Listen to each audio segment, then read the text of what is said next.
l'imagination retrouve tous ses droits. C'est notre quatrième et dernier thème. Et alors, pour aborder cette dernière partie, faisons nous-mêmes un effort d'imagination.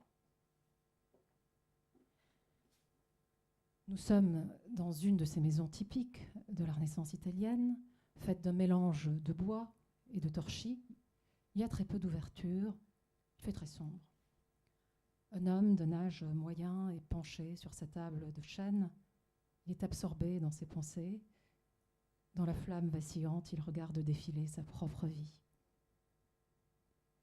Il pense à sa mère Catherine, accusée de sorcellerie, qui avait échappé de peu au bûcher. Cette authentique magicienne lui avait appris le secret des pierres, des plantes, des métaux, des animaux. Il pense à ce directeur de l'université de Graz qui lui avait laissé sa chance alors qu'il s'apprêtait à devenir clerc.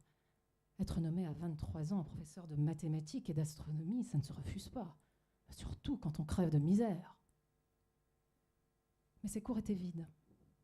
Les étudiants ne comprenaient rien à son cours. Trop d'enthousiasme, d'impétuosité, de digression perpétuelle. Mais il avait eu le courage de poser des questions nouvelles qui n'avaient jamais été posées avant lui. Au diable la pédagogie. À la fin de l'année, le directeur avait dû faire un rapport.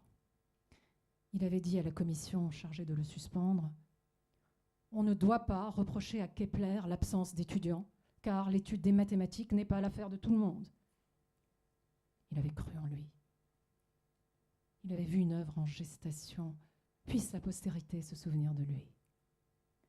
Mais cette œuvre est à l'arrêt à cause de ce maudit Tycho Brahe qui ne veut pas me faire partager le résultat de ses observations.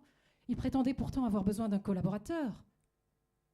Son secrétaire me dit qu'il me redoute. Il redoute mon imagination débordante. Il ne sait que faire de cet alignement de chiffres, d'observations. Il craint que je m'en empare pour retrouver le sens d'un univers qui lui reste caché. Laissons là Kepler à ses rêveries. Kepler, qui est un magnifique exemple d'imagination scientifique, d'imagination mise au service de la science.